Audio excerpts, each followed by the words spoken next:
I'm very pleased to be here, and I'm delighted that so many people are interested in the subject of making peace possible. I thought it might be interesting to have a rough idea, because you may not all know who all of you are, and we won't go through personal introductions, but first of all, I understand that there are a number of people here from Amnesty International group. Is that right? Who are you? Are you all hanging out together? Oh, that's fantastic. That's great. And you at a high school? What high school? Fort Collins High School. Fantastic. Okay. So, now I see the Amnesty International T-shirt. Okay. So then, and then are there people who are involved in other forms of like social activism to do with either peace or stopping war or injustice in some form through voluntary organizations? Things like that. Just give me a sense of that. I'm not going to put you on the spot. It's okay. And then are there people who are involved in, there are people who are working on issues to do with either domestic violence, violence against women, youth violence, sort of social issues like that as social workers or something of that sort in the community? And are there maybe people who work in other forms of caring professions, health or mental health care or counseling? And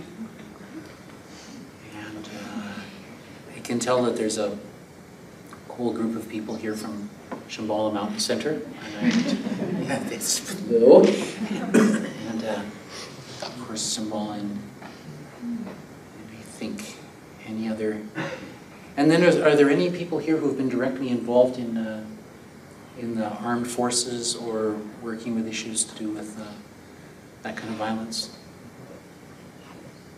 Okay, so it's quite apart from the fact that we all have a personal human interest in this whole question of peace.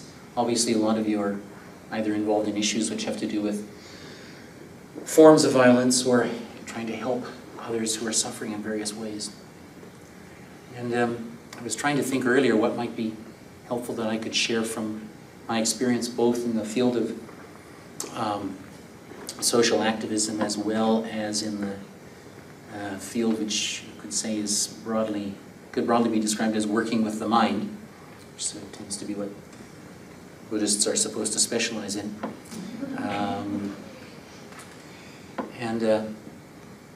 I was thinking of a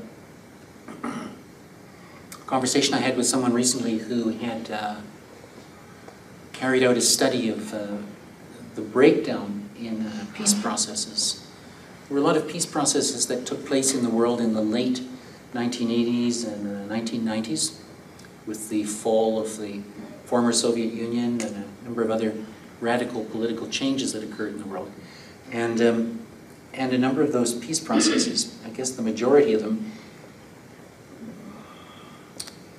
either ultimately collapsed or partially collapsed. So there's been quite a bit of work to see, well, why was that?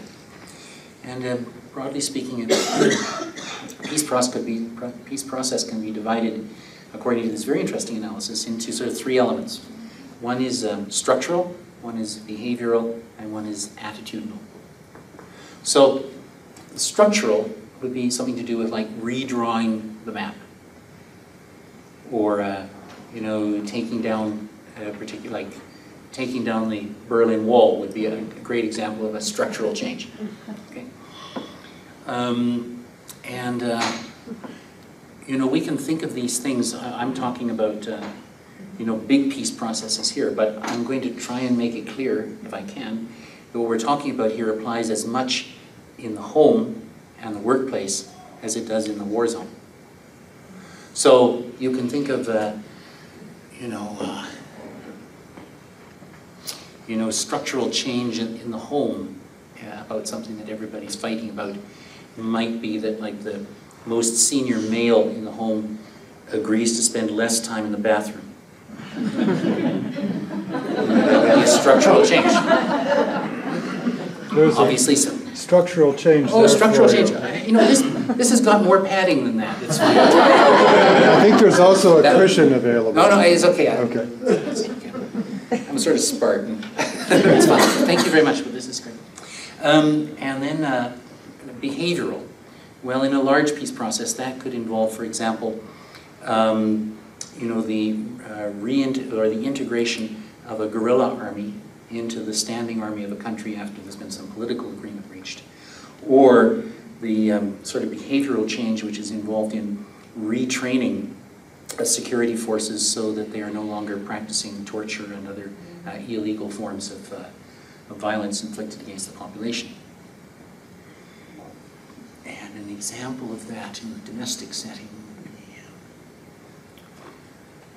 maybe some sort of you know, just some basic agreement that when everyone's upset that fewer pots and pans are thrown, something like that. It's just a behavioral change.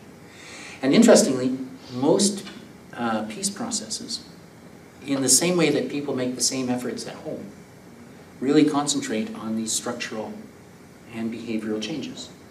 Thinking, you know, if we can just get Dad to stop spending so long in the bathroom, and, you know, and if the kids will just not throw so many pots and pans at each other, then we will finally get some peace in our home. In the same way that if the border is redrawn and the guerrilla forces are reintegrated or the Constitution is changed, we will finally have peace in this land. But the third element in this analysis, which is regarded as extremely important, is people's attitudes. Attitudinal change. Now, what this study showed was that former warring parties could abide completely and strictly and meticulously with all the written agreements and still be perceived by the other side as violating them by the very way that they were implementing them.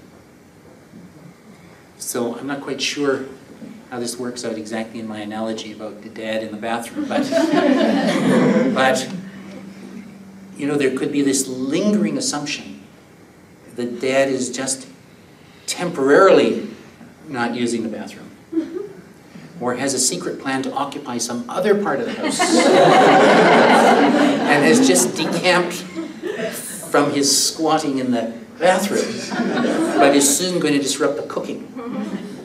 And in fact, the more precise he is about sticking to the exact amount of time that he is not to spend in the bathroom, the more obvious it is that he's marshalling his forces to occupy the kitchen.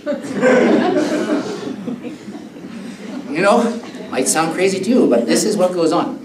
Perhaps not in Fort Collins, which has a very wonderful reputation, of course, but elsewhere in the world this goes on.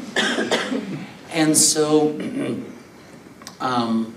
so I'm quite familiar with this very directly from some of the work that I have done, where there has been strict adherence to the letter of a ceasefire agreement.